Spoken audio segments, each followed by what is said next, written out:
Recent পাস্টে Bangladesh কবে দেখিয়েছে?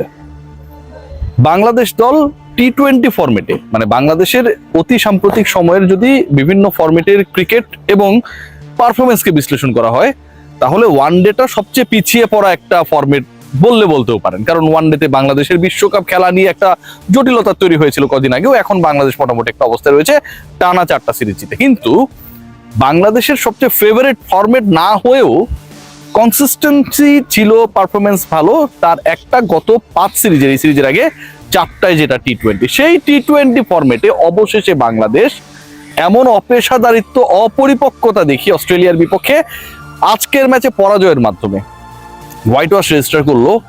এটা নিঃসন্দেহে পুরো বাংলাদেশ ক্রিকেট বোর্ড এবং ক্রিকেটারদের জন্য ভয়ঙ্কর লজ্জাজনক। বাংলাদেশ দল স্কোর বোর্ডে আজকে টার্গেট দিয়েছে অজিদের মাত্র 110 রান। 110 রান, আমি রিপিট করছি। এবং সেই 110 রানের টার্গেট অস্ট্রেলিয়া পেরিয়ে গেছে 11 ওভারে। 11 ওভারে তারা 110 করে ফেলেছে, 112 করেছে। এবং এই 11 ওভারে অস্ট্রেলিয়া যে 112 রান করলো বা 110 পেরিয়ে গেল, তার 80 রান করেছে তারা বাউন্ডারি ওভার বাউন্ডারি থেকে। অর্থাৎ বাউন্ডারি ওভার বাউন্ডারি থেকে 4 ছক্কা মেরে যেই অস্ট্রেলিয়া বাংলাদেশের বিপক্ষে আজকে বাংলাদেশের যে টার্গেট টপকে যেতে 4 ছক্কাই মেরেছে 80 রান করার জন্য, সেই উইকেটে কোনোভাবে কোনো প্রবলেম থাকতে পারে সেটা বলার সুযোগ রয়েছে। টিম ডেভিডকে দেখছেন, কি আনন্দ আকাশে বাতাসে। সুজুকি জিক্সার বাইক চালাচ্ছেন, ঘুরছেন, আমাদের দিকে তাকাচ্ছেন। আজকে এই আনন্দ আকাশে বাতাসে হওয়ার কথা ছিল বাংলাদেশের, কিন্তু এন্ড অফ দ্য ডে সাগরিকার এই মাঠে টিম ডেভিড ঠিক যেভাবে বাইক চালাচ্ছেন, ব্রেক করছেন, চাইলে গতি বাড়াচ্ছেন, কমাচ্ছেন, যেন পুরো এক্সিলারেশনের লাটাই অস্ট্রেলিয়ার হাতেই ছিল। খেয়াল করে দেখবেন যে আজকে বাংলাদেশ দলের যে 11 জন ব্যাটার ব্যাট করেছে, বাংলাদেশ দল শেষ পর্যন্ত 8 উইকেট হারিয়ে 109 রান করেছে।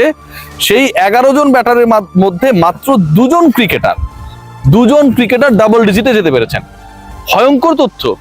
তাদের একজন, আবার 2 জন ক্রিকেটার ডাবল ডিজিটে যেতে পেরেছেন। তাদের একজন হচ্ছেন তাওহিদ হৃদয় একলা করেছেন এখানটায় 61-51 বলে, আর আরেকজন হচ্ছেন রিশাদ হোসেন, তিনি করেছেন 16। অর্থাৎ হৃদয় এবং রিশাদের 61 আর 16 যদি যোগ করা হয় তাহলে যারা 77, 10টা এক্সট্রা 87। বাংলাদেশ দল করেছে 109, বাকি সবাই মিলে করেছে মাত্র 22 রান। আজকে বাংলাদেশ এই যে বাকি সবাই মিলে 22 রান করেছে, এখানটাও বিশ্ব রেকর্ড করেছে। বাংলাদেশের ব্যাটিং ডিপার্টমেন্টের টপে যদি দেখেন, তানজিদ হাসান তামিমের আজকের আউট নিয়ে আসলে বলার কিছু নেই। হি ওয়াজ রিয়েলি আনলাকি। আগের ম্যাচেও দারুণ করেছিলেন, 200 স্ট্রাইক রেটে ব্যাট করেছিলেন। বাংলাদেশের জয়ের একটা সম্ভাবনা যতটুকু তৈরি হয়েছিল সেখানটায় তানজিদ তামিমের একটা বড় রোল ছিল। সাইফ হাসান 9 বল খেলে 1 রান করেছেন, এর থেকেও dangerous. Parvez Hossain Emon promoted to number 3। তিনি চিন্তা করলেন সাইফ যদি 9 বল খেলে 1 রান করতে পারে, তাহলে এমন কিছু একটা করতে হবে যেন সাইফের থেকে ইমন বেশি আলোচনায় থাকেন। গত ম্যাচে যে ইমনকে আমরা প্রশংসায় ভাসিয়েছি, আজকে সেই ইমন ব্যাট আর বলের কানেকশন করতে পারেন নাই। তিনি সাইফকে ক্রস করে গেছেন না, রান তিনি একই করেছেন, কিন্তু বল খেলেছেন 13টা। এই যে 13 বলে ইমন করলেন 1 রান এবং তার স্ট্রাইক রেট হচ্ছে 7.69। ইন্টারেস্টিং তথ্য কি জানেন? টেস্ট খেলুড়ে যে দেশগুলো রয়েছে, রিফাত এমিল আমাকে বলছিল, আমাদের ছোট ভাই, যে টেস্ট খেলুড়ে যে দেশগুলো রয়েছে, সেই টেস্ট খেলুড়ে দেশগুলোর মধ্যে ন্যূনতম টি-20তে 13 বল খেলা কোনো একজন ক্রিকেটারের সর্বনিম্ন স্ট্রাইক রেট হচ্ছে পারভেজ হোসেন ইমনের।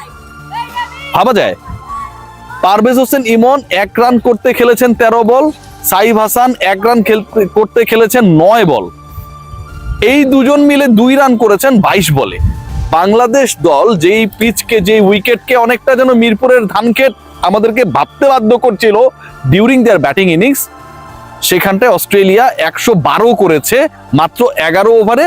বাউন্ডারি ওভার বাউন্ডারি থেকে নিয়েছে 80 রান। একটু আগে যেটা বলছিলাম, কেন বলা হচ্ছে যে অপেশাদার, কেন বলা হচ্ছে অপরিপক্ক, কেন বলা হচ্ছে যে বাংলাদেশ আসলে যেভাবে হেরেছে এটা আসলে ব্যাখ্যাতীত। এই পরাজয়কে নিয়ে আলোচনা করতে গেলে লজ্জা লাগে।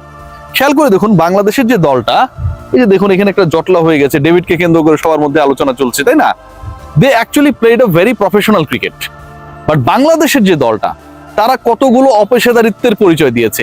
আজকে বাংলাদেশের লাস্ট ম্যাচ, বাংলাদেশ টেস্ট খেলতে একটা গ্রুপ চলে গেছে জিম্বাবুয়েতে, আরেকটা গ্রুপ যাবে এবং টেস্টে যেহেতু মুস্তাফিজুর রহমান নাই, তার অপরন্ত সময়, ব্রেকের অপরন্ত সময়, ঠিক যেমন এই মুহূর্তে আয়েশে সময় কাটাচ্ছেন টিম ডেভিড। সেই মুস্তাফিজকে আজকে বাংলাদেশে এরকম একটা গুরুত্বপূর্ণ ম্যাচে খেলানো হলো না, 1 number point. 2 number point, Bangladesh আজকে গত ম্যাচে যদি খেয়াল করেন, বাংলাদেশ কিন্তু হেরে গেলেও বাংলাদেশ চেজিং এর জন্য যে ইফোর্টটা দেখিয়েছিল, নিয়েছিল, শেষ পর্যন্ত আনলাকিলি তারা সেটাকে অ্যাচিভ করতে পারেনি। বাট চেজিং এ বাংলাদেশ যে ভালো করতে পারে সেই ব্যাপারটা ক্লিয়ার ছিল, যে আমাকে টার্গেট দিলে আমি ভালো করতে পারি।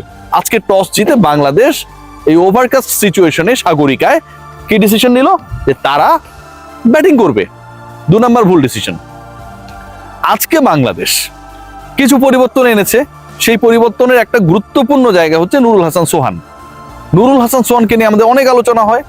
নুরুল হাসান সোহান আজকে যেভাবে আউট হয়ে গেছেন, তাকে নিয়ে একটা গ্রুপ যে টার্গেট করে সমালোচনা করে, সেটাকে তিনি ভ্যালিডেট করেছেন। 4 নাম্বার পয়েন্ট, শামীম হোসেন পাটোয়ারি, ওই 5-6 সোহান এন্ড পাটোয়ারি গত ম্যাচে ব্যর্থ করেছেন। তাকে পুরোপুরি টার্গেট করে অফ স্ট্যাম্পের বাইরে বল করলেই শামীম পাটোয়ারি পারে না, সেই ঘটনাটাই তিনি ঘটিয়েছেন। আজকে লেগ স্ট্যাম্পের বাইরের বল, যেটা তার জোন, ছেড়ে দিলে সেটা ওয়াইড হতো, আর ব্যাটে যদি কানেক্ট করতে পারতেন তাহলে সেটাকে ছক্কা হওয়ার কথা। শামীম পাটোয়ারিও আজকে তার ওই রোলটা প্লে করতে ব্যর্থ হয়েছেন। তাওহিদ একলা ফাইট করেছেন, but no one there to help him, no one there to assist him, no one there